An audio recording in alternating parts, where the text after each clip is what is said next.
আসসালামু আলাইকুম। দেশের সংবাদে আপনাদেরকে স্বাগত জানাচ্ছি। আমি আদিবা সুলতানা শারমিন। শুরুতেই জানিয়ে দিচ্ছি শিরোনামগুলো। পিয়ার দাবিতে 3 দিনের কর্মসূচি জামায়াত সহ ইসলামী দলগুলোর বিরোধিতাকারীদের পরিণতি হবে ছাত্র সংসদ নির্বাচনের মতো হুঁশিয়ারি নেতাদের। যুগপৎ আন্দোলনে যাবে না এনসিপি। আনুপাতিক পদ্ধতিতে নির্বাচনের দাবি মাস্টার প্ল্যানের অংশ বলছে বিএনপি। জমরায় ছাড়া কিছু করলে গণতন্ত্র ব্যাহতের শঙ্কা। নির্বাচন পেছালে সংকটে পড়বে দেশ। সংসদীয় আসন বিন্যাসের প্রতিবাদে উত্তাল ফরিদপুর। অবরোধ কর্মসূচির পর এবার ভাঙার ইউএনও নির্বাচন কার্যালয়ে ভাঙচুর, আগুন। বাগেরহাটে হরতাল পালন। শেখ হাসিনার ফ্যাসিস্ট হয়ে ওঠার বড় ভূমিকা ভারতের, ট্রাইব্যুনালে মাহমুদুর রহমান। বাকি আর দুজনের সাক্ষ্য। টানা বৃষ্টি ও উজানের ঢলে বিপদসীমা ছুঁই ছুঁই তিস্তার পানি। খুলে দেওয়া হলো ব্যারেজের 44টি জলকপাট। প্লাবিত নিম্নাঞ্চল, ক্ষতির সংখ্যায় রোপা আমন ও আগাম সবজি। পিয়ার পদ্ধতিতে নির্বাচন, জাতীয় পার্টি 14 দল নিষিদ্ধ সহ 5 দাবিতে 3 দিনের কর্মসূচি দিয়েছে জামায়াত ইসলামী। 18 সেপ্টেম্বর ঢাকা সমাবেশ, 19 তারিখ বিভাগ ও 26 সেপ্টেম্বর জেলা উপজেলা বিক্ষোভ মিছিল করবে দলটি। একই কর্মসূচি ঘোষণা করেছে খেলাফত মজলিস ও ইসলামী আন্দোলনও। নেতারা বলছেন, জনগণের দাবি পূরণে পদক্ষেপ না নেওয়ায় আন্দোলনের বিকল্প নেই। জুলাই সনদের আইনি ভিত্তি, পিয়ার পদ্ধতিতে নির্বাচন সহ বেশ কিছু ইস্যুতে সাম্প্রতিক সময়ে দফায় দফায় বৈঠক করেছে ইসলামপন্থী কয়েকটি দল। সোমবার রাজধানীর মগবাজারে সংবাদ সম্মেলনে পিয়ার পদ্ধতিতে নির্বাচন, জাতীয় পার্টি 14 দলের কার্যক্রম নিষিদ্ধ সহ 5 দফা দাবি তুলে ধরে জামায়াত। ঘোষণা করা হয় 18 সেপ্টেম্বর ঢাকায় সমাবেশ সহ 3 দিনের কর্মসূচি। যারা পিয়ার চায় তাদের সকলের সাথে আমরা যোগাযোগ করছি, যদি সরকার স্বাভাবিকভাবে না করে, যাতে আমরা আন্দোলনে এই দাবিতে এক হতে পারি। ভোট পেছাতে এমন কর্মসূচি কিনা এমন প্রশ্ন নাকচ করে জামায়াতের নায়েবে আমির বলেন, ফেব্রুয়ারিতে নির্বাচনের আগেই সব দাবি মানা সম্ভব। আমরা তো নির্বাচনে অংশগ্রহণ করবো না, এটা কখনো বলি নাই। আমরা বলছি এই দাবিগুলো যেগুলোর ব্যাপারে আমরা ঐকমত্য পোষণ করেছি, সেই দাবিগুলো আইনগত ভিত্তির মাধ্যমে নির্বাচনের আগেই বাস্তবায়ন করতে হবে। নির্বাচনের রোডম্যাপকে একতরফা দাবি করে নির্বাচন কমিশনের সমালোচনাও করেন জামায়াতের এই শীর্ষ নেতা। একতরফাভাবে আগের নিয়মে ইলেকশন কমিশনের রোডম্যাপ ঘোষণা করাটা একটি অন্যায় হয়েছে বলে আমরা মনে করি। এদিকে পিয়ার পদ্ধতিতে নির্বাচন ও গণভোটের মাধ্যমে জুলাই সনদের সাংবিধানিক স্বীকৃতি সহ 6 দফা দাবিতে 18 সেপ্টেম্বর ঢাকা, 19 সেপ্টেম্বর মহানগর পর্যায়ে ও 26 সেপ্টেম্বর সব জেলা ও উপজেলায় বিক্ষোভ মিছিলের ঘোষণা দিয়েছে খেলাফত মজলিস। অন্তর্বর্তীকালীন সরকার তাদের সনদ 25 আইনি ভিত্তি প্রদানের সুস্পষ্ট আনলে পরবর্তীতে বৃহত্তর কমিটি ঘোষণা করা হবে। জুলাই সনদের ভিত্তিতে নির্বাচন সহ 5 দফা দাবিতে 3 দিনের কর্মসূচি ঘোষণা করেছে ইসলামী আন্দোলনও। আমরা একই দাবি নিয়ে যুগপৎ আন্দোলন গড়ে তুলব ইনশাআল্লাহ। দাবি আদায় না হওয়া পর্যন্ত আমরা ধারাবাহিক কর্মসূচি পালন করব এবং ক্রমান্বয়ে কর্মসূচি কঠোর থেকে কঠোরতর হবে। আগামী নির্বাচনে ইসলামী দলগুলো এক বাক্সে ভোট করার ব্যাপারেও আশাবাদী বলে জানান নেতারা। আনুপাতিক পদ্ধতিতে নির্বাচন হতে হবে দাবি করে ইসলামী আন্দোলনের আমির সৈয়দ মোহাম্মদ রেজাউল করিম বলেছেন, যারা পিয়ার বোঝে না তারা জুলাইয়ের চেতনাও বোঝে না। ছাত্র সংসদ নির্বাচনের মতো আগামী নির্বাচনেও তাদের একই অবস্থা হবে। জামায়াতের সেক্রেটারি জেনারেল মিয়া গোলাম পরোয়ার বলেন, একটা দল ছাড়া 70 ভাগের বেশি মানুষ পিয়ারের পক্ষে। পিয়ার পদ্ধতিতে জাতীয় নির্বাচন, জুলাই সনদের আইনি ভিত্তিসহ বেশ কিছু ইস্যুতে রাজধানীর চুরাইনে ইসলামী আন্দোলনের গণসমাবেশ। এতে অংশ নেন জামায়াতে ইসলামী সহ বিভিন্ন দলের নেতারা। সোমবার বিকেলে এ সমাবেশে ইসলামী আন্দোলনের আমির সৈয়দ মোহাম্মদ রেজাউল করিমের হুঁশিয়ারি, ঢাকা ও জাহাঙ্গীরনগর বিশ্ববিদ্যালয়ে যাদের অপমানজনক হার হয়েছে, সামনের নির্বাচনেও তাদের একই অবস্থা হবে। এই চেতনা আসলে আপনারা বুঝতে পারেন নাই।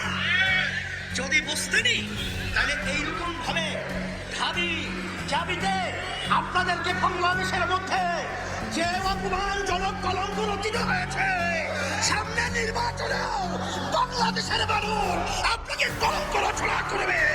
জামাতের সেক্রেটারি জেনারেল মিয়া গোলাম পরোয়ার বলেন, একটা দল ছাড়া 70 ভাগের বেশি মানুষ পিয়ারের পক্ষে। 5 দফা দাবি আদায় না হওয়া পর্যন্ত রাজপথে থাকার ঘোষণা দেন তিনি। ইসলামী দল এবং দেশপ্রেমিক দল এই দাবি আদায় না হওয়া পর্যন্ত আমাদের রাজপথের আন্দোলন অব্যাহত থাকবে। দেশবাসীকে বলবো, আপনারা আন্দোলনের প্রস্তুতি গ্রহণ করুন। দেশের বেশিরভাগ জনগণ পিয়ার মানে, অথচ একটা দল বলছে কেউ মানে না। বিভিন্ন সংস্থা সার্ভে করেছে, 70 ভাগের বেশি জনগণ পিয়ারের পক্ষে আছে। পিলখানা ও শাপলা হত্যাকাণ্ডকে জুলাই সনদে অন্তর্ভুক্তের দাবি জানান নেতারা। পিআর পদ্ধতিতে নির্বাচনের দাবি সুপরিকল্পিত মাস্টার প্ল্যানের অংশ এমন অভিযোগ করে বিএনপি নেতারা বলছেন, জনরায় ছাড়া রাজনৈতিক দলগুলো দাবি আদায়ের চেষ্টা করলে গণতন্ত্র ব্যাহত হবে। তারা অভিযোগ করেন, ভোট বানচালে ভারতে থাকা শেখ হাসিনার সঙ্গে আঁতাত করছে একটি পক্ষ। বলছি ফেব্রুয়ারিতে নির্বাচন হবে, ফেব্রুয়ারির প্রথমার্ধে নির্বাচন হবে। সেই নির্বাচন মহোৎসবের নির্বাচন হবে। জাতীয় ঐকমত্য কমিশনের সবশেষ বৈঠকেও ফেব্রুয়ারিতে নির্বাচন আয়োজনের কথা জানান প্রধান উপদেষ্টা। কিন্তু পিআর পদ্ধতিতে ভোটের প্রশ্নে দ্বিধাবিভক্ত রাজনৈতিক দলগুলো।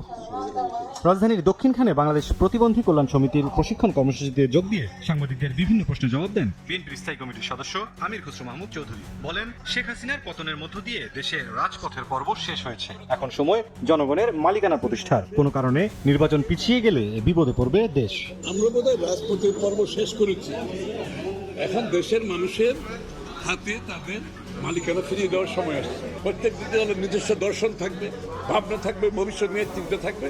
এটার একমাত্র পথ হচ্ছে জনগণের কাছে গিয়ে আগামী নির্বাচনে ম্যান্ডেট নিয়ে আপনারা যে যা চান সেটা করতে পারবেন। যেই সরকার সংসদ জনগণের দায়বদ্ধ থাকবে, সেটা যত বিলম্বিত হবে দেশ তত বেশি বিপদগ্রস্ত হবে। আমরা বিএনপি পরিবারের উদ্যোগে ক্যান্সার আক্রান্ত হেফাজতে ইসলামের নেতা এনামুল হাসান ফারুকের স্বাস্থ্যের খোঁজ নিতে যান দলের সিনিয়র যুগ্ম মহাসচিব রুহুল কবির রিজভী। এ সময় তিনি বলেন, রাজনীতিতে সুবিধা আদায়ে পরাজিত শক্তির সঙ্গে আতাত কারো জন্য মঙ্গল বয়ে আনবে না। ইসলামী রাজনৈতিক দলটি তারা বলছেন পিআরের জন্য আমরা তুমুল আন্দোলন গড়ে তুলব, কিন্তু আজকে এই বিষয়টাকে তো প্রমিনেন্টে নিয়ে আসা, এত সামনে নিয়ে আসা, এটা তো এক ধরনের, আমি মনে করি সুপরিকল্পিত একটা মাস্টার প্ল্যানের দিকে আগাচ্ছেন, কিন্তু এটা তার জন্যই কোনো কিছু মঙ্গল বয়ে নিয়ে আসবে না। জাতীয় প্রেস ক্লাবে এক অনুষ্ঠানে অংশ নিয়ে জয়নুল আবদিন ফারুক অভিযোগ করেন, একটি পক্ষ শেখ হাসিনার সঙ্গে মিলে নির্বাচন বানচালের চেষ্টা করছে।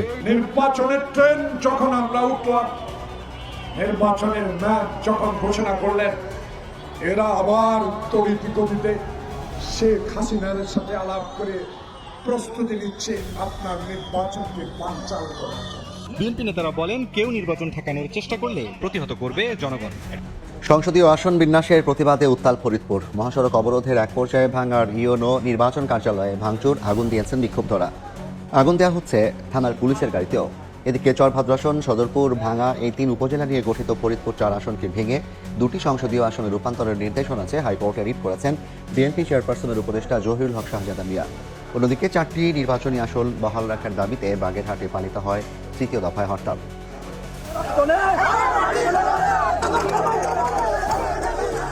আসন পুনর্বিন্যাসের প্রতিবাদে ক্ষোভে ফুঁসছেন ভাঙাবাসী। এক দফা এক দাবি ফিরিয়ে দিতে হবে ফরিদপুর 2 আসনে কেটে নেওয়া 2টি ইউনিয়ন।